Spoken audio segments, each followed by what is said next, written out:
Hello, I welcome you. Good to know that you're watching. Good morning, good afternoon, good evening, and good night to you, depending on where you're watching from. I am Pst Maxwell Nnawuihe, the senior pastor of God's Praise International Appointed Place, and I'm reaching you from Port Harcourt, in Nigeria, precisely Biafra land. I have 5 prophecies to release. I decided to bring all of them together in this video because I'm pressed with time.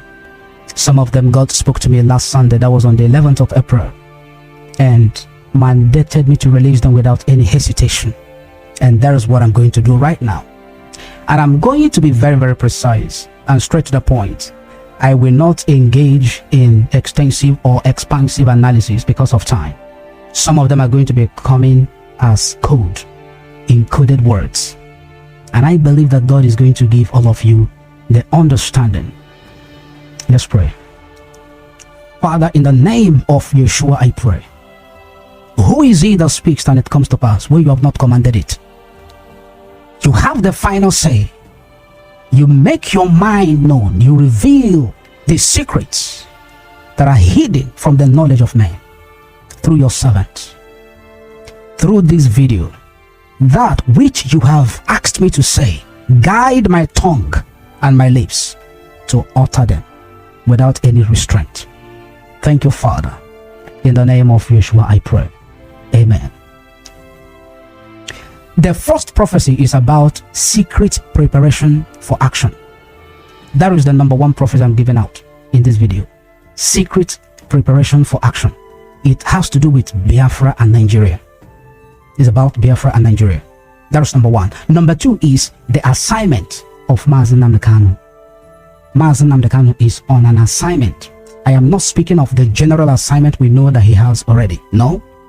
Not the general purpose, not the general assignment to restore Biafra, to lead us into freedom. That's not the one I'm talking about. I'm talking about, when somebody is carrying out some assignment, when God has sent somebody on an errand, from time to time, he gives him other assignments within that very assignment. That's what I'm talking about right in this video. That's the second prophecy, the assignment of Nnamdi Kanu. Number 3 is about a prophecy I gave some time ago. I gave that prophecy of camera. It's about 7 years countdown I gave for Biafra Restoration Project. God spoke to me years back. You are going to hear what he told me. That is the 3rd prophecy. The 4th prophecy has to do with the former president of Nigeria, His Excellency Dr. Goodluck Jonathan. That is the 4th prophecy. The 5th prophecy has to do with closing the exit doors in IPOB. Closing the exit doors. Closing the exit doors in IPOB. That is the 5th prophecy. So I want you to pay attention very closely. If you have not been following my prophecies, try to do so via my YouTube channel, and also try and subscribe to my YouTube channel, and also click the bell icon in order for you to get the notification. Follow me on Facebook, follow me on Twitter, and please do make use of every other detail that are displaying on the screen. Number 1 prophecy I said is about Nigeria and Biafra. What is it? Secret preparation for actions. I want everybody, the rank and file of IPOB principal officers, to pay attention. And I want everyone, all our sundry across the board. A lover of freedom you are, pay attention. You are a Nigerian, pay attention. What is it? Men are kidding. Men are kidding. I am not saying men are kidding. I'm saying men are kidding. When the police, the army, the armed men, the force men are preparing, wearing things to go for an engagement or to go for their work, their job, wearing their boots, you know what I'm saying? And also, you know what I'm saying? I'm not going to make everything open. Men are kidding. Men are preparing secretly. Men are preparing secretly. By now, most of you that have been watching my videos, that have been hearing my prophecies, you can understand how accurate they are. Who are these men? They are blacks. They are blacks. But I'm not going to give a pictorial description of them for some reasons. They are blacks. But there are foreign elements among them. There are foreign elements among them. And there are suggestions and negotiations that they should strike a deal with foreign government. That they should strike a deal with foreign government for higher advantage. That's what I heard. That they should strike a deal with foreign government for higher advantage. And I will not mention the name of the country I heard for some important reasons. I won't mention the name of the country. But this very country represents politics and religion. This country, it represents politics and religion. Now, listen very closely. Listen. The prayer I've been praying, and I want some of you to join me in praying, and also we should be watching out for his days.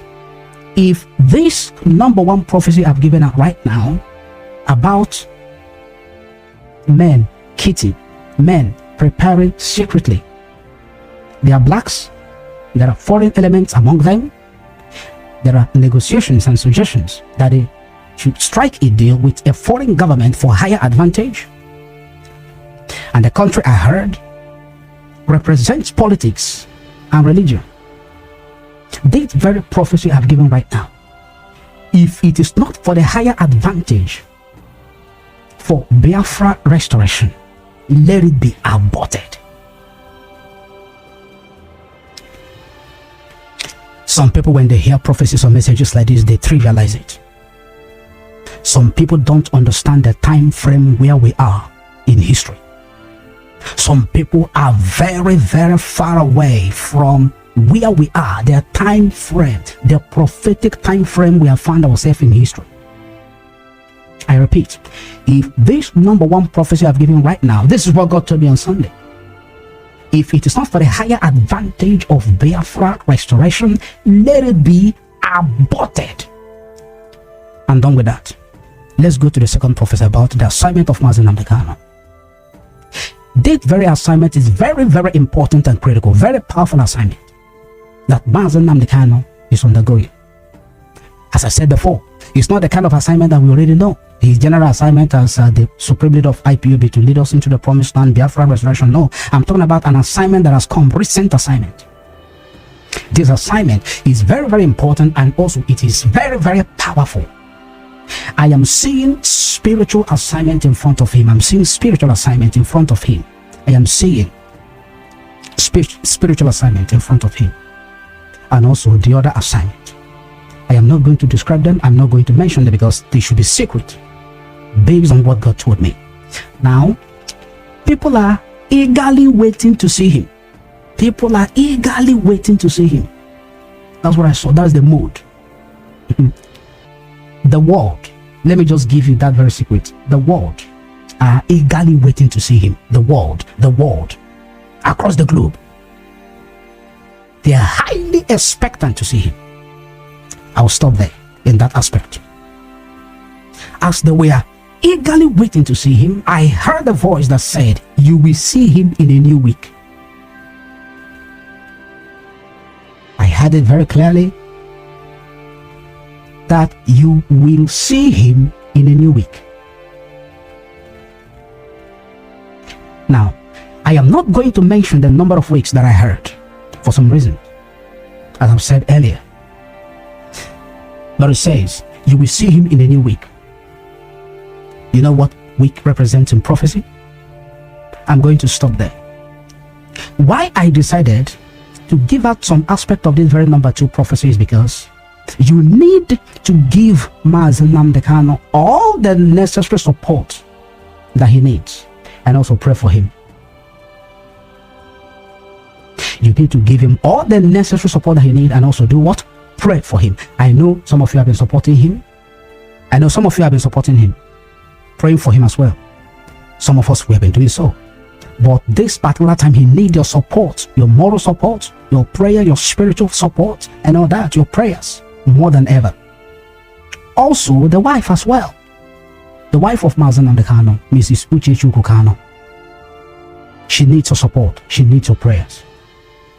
A week before she lost her mom, on Sunday, in the morning, God spoke to me a week before she lost her mom that there is a strong wave coming to hit Kanu.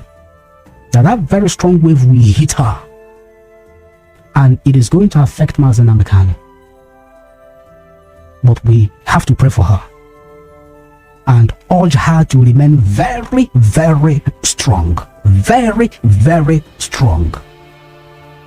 So when I heard that she lost her mom a couple of days, almost a week before, almost a week after that prophecy, I remember the prophecy. And since then, I've been praying for her. And God asked me to urge her to remain very strong. And so I'm using this medium to say to you, Ma, Mrs. Kanu, remain very strong, unshakable, immovable. Because on easy legs, the head that wears the crown. It's not easy. You are a very strong woman already. Everybody will know, even those that don't seem to understand. It takes a very strong woman to stand shoulder to shoulder with her husband in the face of monumental challenges and oppositions and confrontations as a result of his divine assignment and purpose for the liberation of his people. You are a strong woman already and very humble.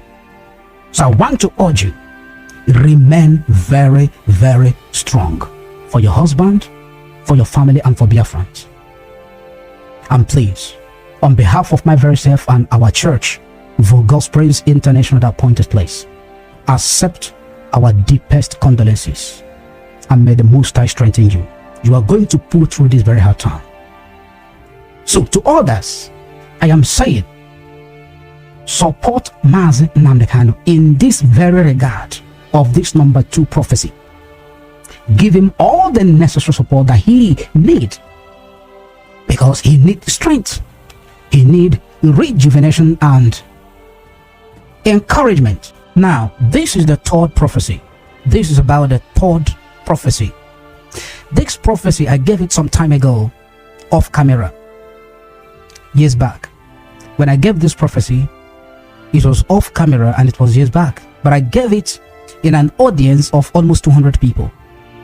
It is about 7 years countdown to Biafra restoration. I gave 7 years countdown to Biafra restoration based on what God told me. Why I want to give out this prophecy in this video is because it's important. Because we are also close to that very time, that 7 years countdown is remaining about 1 year plus. The 7 years countdown is remaining about 1 year plus. What is the prophecy? I was with them, and as we were praying, God spoke to me and he said, tell Biafrans to return to me as a nation. Let me put it exactly how he told me. He said, return to me as a nation. If you want Biafra, if you want your freedom, return to me as a nation. If you don't return to me as a nation, the years of your sufferings in a strange land will be extended by 7 years, and your freedom, the delays to your freedom, will be extended by 7 years. There is going to be 7 years extension to the sufferings of Biafrans in a strange land, and there is going to be 7 years delay to the freedom of Biafrans if they don't return to me as a nation, not as individuals. I know that a lot of individuals are serving God, a lot of persons, more especially Mazi Nnamdi Kanu is a man of God, he's a prophet of God, and others, so many other people. This is not about individual self-righteousness or good stand or right stand with God. This is about as a nation, There's a difference between individualism and community, personality and community. So I'm not going into extensive analysis, as I said before, or expansive details of analysis. No, I'm not going into that. But it's as a nation. So this is not about, oh, freedom of worship. Yes, we know. This is not about, oh, we have the right to choose where we worship. You cannot tell me which religion I should practice. No, this is not about it. This is not about trying to tear apart the cloak of who you are. You are a child of God. You are naturally a child of God. The mark and identity of the Most High God is upon your life, is upon your destiny, is upon your finances, in your DNA, is upon your history. So your history is replete with the mark and the identity of the Most High, and you can never do away with that. You cannot deny who you are. I said in the 12th presentation on Thank You Maxwell Nnamdi Kanu, when I was speaking, giving prophecy on Biafra-Israel alliance, I gave a prophecy about Biafra-Israel alliance, and I'm happy that today Ambazonians and Biafrans are coming together. There is an alliance. I was so happy with that very joint press briefing that was given out a couple of days ago. Was it 2 days ago or so? By Maxwell Nnamdi Kanu and Dr. Chu Ayaba of is it Ambazonia War of Liberation or so? And remember, Ethiopians are going back to Israel, their ancestral home, because Keturah came from Ethiopia, and he was one of the wives of Abraham. And you remember that Abraham sent them away. You remember, Abraham sent them away and gave them gifts, and now handed over all his inheritance to Isaac. So Keturah also came back to Africa, Ethiopia, with her children. Oh goodness me, I've forgotten. I am not discussing that now. I'm giving prophecy, but I wanted to mention something here to clarify something very, very important for you to pay attention. Now, what I'm trying to say is this: don't do away with who you are. When you try to tear apart, you want to rend in pieces the cloak of your identity, you will suffer from identity crisis. I said it in that very prophecy I gave about Biafra and Israel alliance in the 12th presentation on Thank You Maxwell Nnamdi Kanu. That was last year. So it's a return to me as a nation. If you don't, your freedom will be delayed by 7 years, and the years of your suffering in a strange land will be extended by 7 years. Now, that's about 5 years ago, going to 6 years. 5 years plus. So the countdown is remaining 1 year plus, because I keep saying it. The Reverend Dr. Mopai said, the mark of a prophet is not by mansions. The mark of a prophet is not that Maxwell has a private jet. The mark of a prophet is not that Maxwell has pro cathedral. He moves with fleet of cars. He has escort. No, that is not the mark of a prophet. The mark of a prophet is that whatever he says comes to manifestation. Of course, a genuine prophet must say what God has said. That's why I keep saying that I'm the echo chamber of the voice of the Most High God. When I gave that very prophecy, a lot of them doubted me, as usual. Because at that time I released that prophecy, there was no sign that Biafra will not be restored that very year. Because there was global events that captured the attention of the world. And the light of the world, the satellite of the world, was beaming on Biafra agitation here in Biafra land. And that prophecy came out. And the people say, now that we are in high spirit, how can he say that this freedom will not come this year? I laughed. This is a very good thing. When God speaks through you and you release the prophecy and people doubt it and then it comes to pass, it has such exhilarating feeling. And it's not that I'm happy that there is a delay, but I'm happy that at least there is a confirmation that actually God spoke through me as usual. So that is why I decided to repeat that very prophecy before the camera, that you may understand and begin to buckle up. If you are far away from the Most High God, you must buckle up. I support Maxwell Nnamdi Kanu when it comes to his religious stance, completely and totally, without any reservation. I can't even contemplate to drift or shift or change my position when it comes to that. We are the children of the Most High God, and Biafra belongs to the Most High God. He is the last miracle upon the face of the earth. Return to me. I am saying it now. You will not say you didn't hear. Return to me as a nation, so that before this 1 year plus elapses, we must have returned to God collectively as a nation, that he may be able to hand over the freedom that we have been yearning for and crying and dying for a very long time to us. It's very important. Share this video. Pass the information. Forget about all this petty jealousy. Who is the one? If it is maybe your archbishop is preaching, you will share the message. Or one reverend with a long chain on his neck, you share the video. You don't be a partisan. The message of the Most High God anywhere is coming from. Share it. Don't allow anybody to suppress it. That some of them are doing on Facebook. When they see prophecy like this, they suppress it. Do you know that Facebook is even restricting me from seeing? Sometimes they don't even allow me to comment my own post. Sometimes they don't even. Massive oppositions. But no matter how they try to suffocate the truth and suppress the truth and strangulate the truth and emasculate you, they can never prevail, because the truth is like the light. In Igbo, it means that your hands can never cover the shining of the sun. The sun rays, you can cover it and stop it from shining. So that is the third prophecy. The fourth prophecy is about the former president of Nigeria, Dr. Goodluck Jonathan. I heard a voice that said, take him out. I heard it very clearly. It said, take him out. And an attempt was made to take him out. I'm not saying take him out to shopping mall, no. Or take him out to big street, no. Assassination. That's what I heard. An attempt was made to take him out, but he escaped. Then I saw him very clearly on his native attire, deep navy blue or something like that, with his black hat, surrounded by a crowd of sympathizers who came to show him solidarity. But I did not see his wife besides him. He was surrounded by a crowd of sympathizers that came to show him solidarity, but then the wife was missing in the picture. I saw him in the mood of utter shock and confusion. I saw him in the mood of utter shock and confusion.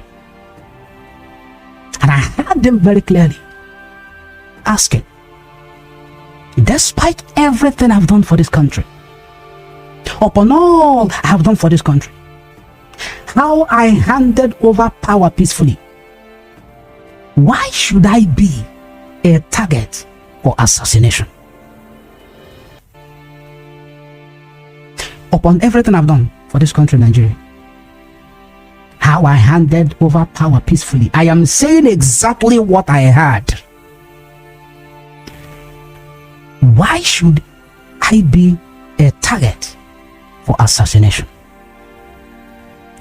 That is what I heard. And that is the end of this very prophecy. Number 4 prophecy. I am not going to advise him. I am not his religious advisor. I am not his media aide. I'm not even in close relation to him. But I am a man of God and a servant of the Most High. Why I will not advise him is so that people will not say, oh, he's seeking for favor. You know, a black man has a way of trying to misinterpret and quote certain things out of context every time. But I will not look at it from the point of objectivity or spirituality or symbolism. So I'm not here to give him advice. I am here to give him the message, and I've done so. But I will pray for him because he's a good man. I am not saying he's a saint. I am not saying he's too perfect. I am not praising him, and I will not do so. He made his mistakes when he was in power. I'm not going into that in this prophecy. But I will pray for him that the Lord will keep him safe. Let God protect him and protect his family, his wife as well. Protect them. Now, I have to go to the next prophecy, which is the last prophecy on this video. That is the 5th prophecy that has to do with closing the exit doors. Closing the exit doors. This very number 5 prophecy is strictly for the apex IPOB hierarchy. It is strictly, it's not for everybody, it is, but you can still pay attention. It is strictly for the apex IPOB hierarchy, from Nnamdi Kanu down to the Directorate of States. Basically, because this has to do with administration. IPOB is a great family. It has a wonderful and very, very strong structure, very wonderful administration. But this is what I heard. You have to pay attention. I heard a voice that said that more people are going to be drawn away as a result of this very apparent war of sabotage that is going on if the exit doors are not closed. If the exit doors are not closed. That's what I heard. That more people are going to be drawn away as a result of this apparent war of sabotage that is going on if the exit doors are not closed. This is not about, oh, let them be doing their thing. Anybody that want to go out can go out. We are one big family. It's even those that are possessed that can go out. No, it's not what I'm saying. I know that anybody that chooses to go out can go out, but then there are certain things that happens when certain key principal officers go away. Not when they are reassigned to another position, not when they are given another assignment, but when they run away, or when they are suspended, or when they pull out of the struggle as a result of sabotage. Because when they carry out the act of sabotage, it affects the members. There are those who are looking up to them, who believe in the leadership, who are there in the family because of them. They are somehow going to be affected. We have seen that the exit of some key IPOB principal officers in the time past have led away some members of the family. So I know that it is completely unavoidable from time to time, but then there are measures that can be put in place. What are those measures? Based on what I heard, you have to develop a mechanism to detect when someone is a potential saboteur. When a serving principal officer is a potential saboteur, has that very inclination for sabotage. That is the area that this prophecy is referring to. You must detect when the devil has possessed someone to sabotage the struggle before ever he or she carries it out. Because each time there is an act of sabotage among the IPOB leadership, it affects the struggle. It elongates and also delays the time for the Biafra restoration project. The time we should be talking about something else, we are now talking about those that left and how to cover the loopholes and all that. It affects the time and also it delays the time for the restoration. So to be able to detect when someone has been possessed by Satan, the devil, to betray the struggle, then you nip it in the bud before ever he or she carries out that very act of sabotage. That is what God is saying in this prophecy. That is what he's saying. You remember that Yeshua, Jesus Christ of Nazareth, he was betrayed. And some people may ask, even Jesus was betrayed, does he mean that he doesn't know that a saboteur was among him? He knew. That is why in the book of John chapter 6 verse 70 verse 70 to 71, that is John chapter 6 70 to 71, Jesus said that I have chosen all of you, but one of you is a devil. He was able to detect the Satan, the one that is prone to demonic possession, the one that is prone to sabotage, betray. And that was Judas Iscariot. He said, I'm the one that chose all of you, but one of you is a devil. And then in the book of Matthew chapter 26, he made it very clear. And he said that one of you will betray me, one of you. We are sitting together on a round table, eating and dining and whining together. All of you are moving about with me everywhere I'm going for program. Anytime I'm preaching, we are going for evangelism, whatever we are going for, the liberation and the emancipation of God's people and advancement of the kingdom of God. All of you are going with everybody, but one of you will betray me. And the Bible says all the disciples were so grieved and they began to inquire among themselves, who should it be? Who? And Judas asked him, Master, is it I? And Yeshua replied, you have already said it. So Yeshua detected it before ever he carried it out. The same thing in the book of Luke chapter 22 verse 31 to 34. That is what I'm talking about. That before someone betray, carry out the act of sabotage among the IPOB hierarchy, he or she should be detected. And then that very act should be nipped in the bud. Because each time there is an act of sabotage and betrayal of different proportions, more especially among the IPOB hierarchy, there is always the ripple effect that affects everybody. It affects the struggle. I know that IPOB is infallible, is indestructible, because everything IPOB is doing is within the prophetic time frame that God gave for the freedom and the victory of God. So this is the prophecy. Remember the first prophecy? Men are hitting. Men are preparing secretly for action. Second prophecy is the assignment. Nnamdi Kanu is undergoing certain very powerful, important assignment. The third one is the prophetic countdown I gave about Biafra restoration that is now remaining about 1 year plus. I said that it's going to, according to what God said, if you refuse to return to me as a nation, I am going to extend the time of your suffering in a strange land is going to be extended by 7 years. And also the time for your freedom will be extended by 7 years. As at the time I gave that very prophecy, many people doubted it. Many people didn't believe me. But today, we are now close to 7 years. Because the mark of a prophet is that whatever he says comes to manifestation. I have come to the end of these very 5 prophecies.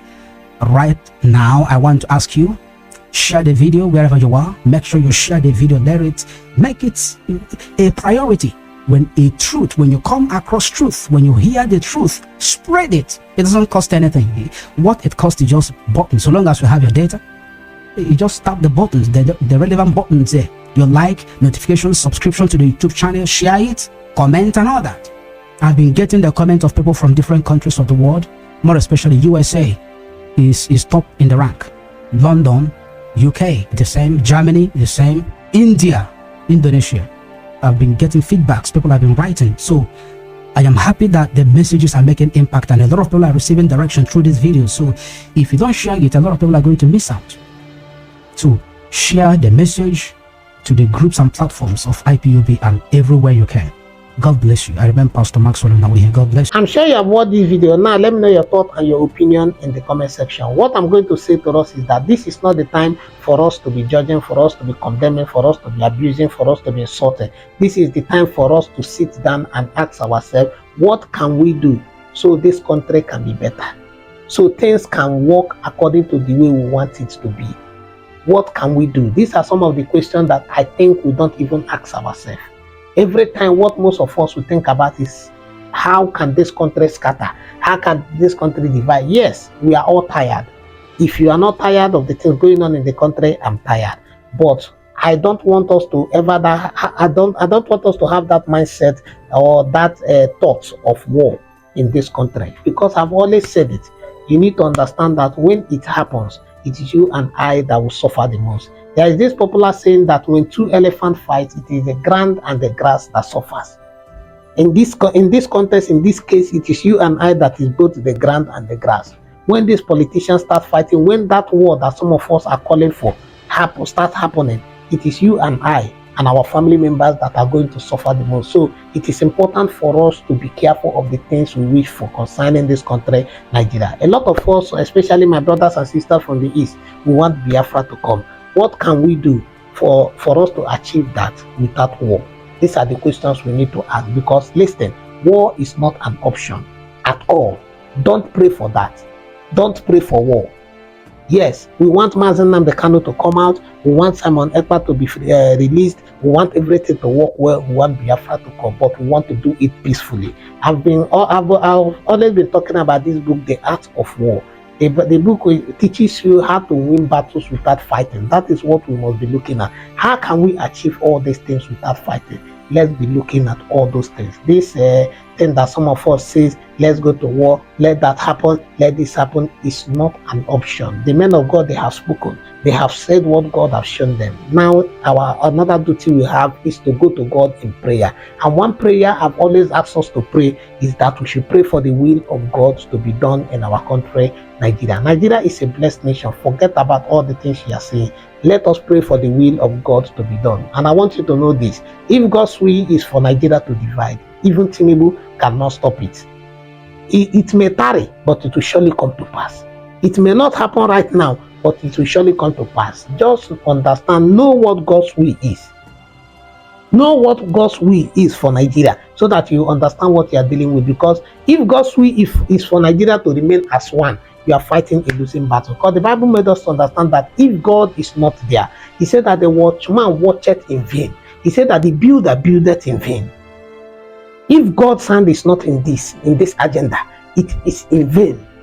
It is in vain, because there is this saying that if God be for you, who can be against you? Now change it and ask yourself, if God be against you, who can be for you?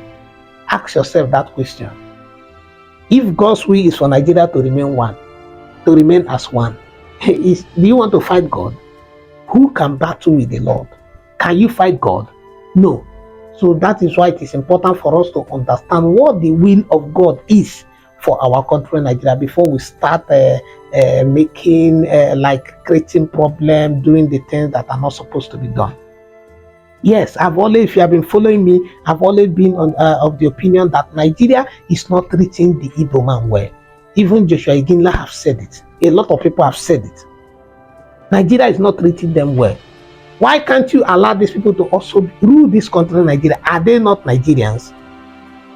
Are they not Nigerians? All these things, the politics in this country is too much. And that is why you see the Igbos agitating, calling for Nigeria to be divided. But I feel that if a leader who understands how to manage and rule a country comes into power, Nigeria will be better. Give everybody equal chance. Give the Igbos what they deserve. Give Yoruba what they deserve. Give Hausa what they deserve. Another thing I feel I have always been suggesting is practicing confederation system of government. I don't know if I got that right. Where every region have to manage their own resources. Every region manage their own resources. People, Easterners will have like an Eastern president. North will have a Northern president. South will have a Southern president. Then you rule your own people. Manage your own resources and then report back to the federal government with a percentage, like you are paying tithes or tax to them.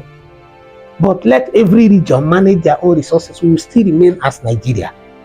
We'll have something like a United States of Nigeria, or we'll make it every state manage your resources. That way nobody will feel cheated. You will not say you are taking my money from the state and go and develop another person's state, because that is practically what is happening in this country. Niger Delta, Rivers State, they produce at least 70% of the Nigeria oil, if I'm not mistaken. But look at Rivers State, look at Niger Delta. Where is the development? There is no working refinery here. Nothing is working. But I believe that if we start managing our own resources, the development, it will be massive. It will be massive. The seaport we have here is really not working. Nothing is working because some people have decided to colonize everything. The channels onto the north to the west. It doesn't make sense. It doesn't make sense. So please, let's try to understand all these things. I'm not against Biafra. I'm not also against Nigeria. What I want is for anything that is going to promote peace and unity. Is anything that is not going to destroy your life and your properties. That is what I want. I want the will of God to be done in this country, Nigeria. And that is my own heartfelt cry. I want the will of God to be done in Nigeria. Thank you so much for watching the video. Please do it to subscribe to the channel. Turn on your notification bell so whenever I post another video, you will notify for you. Turn a subscriber. I want to say thank you to you. Thank you for always stopping by to watch our video. We love and appreciate the support you give us on this channel. Please don't forget, share this on social media platform, share with your friends and loved ones. God bless us to do so. I'll see you in the next one. You are blessed.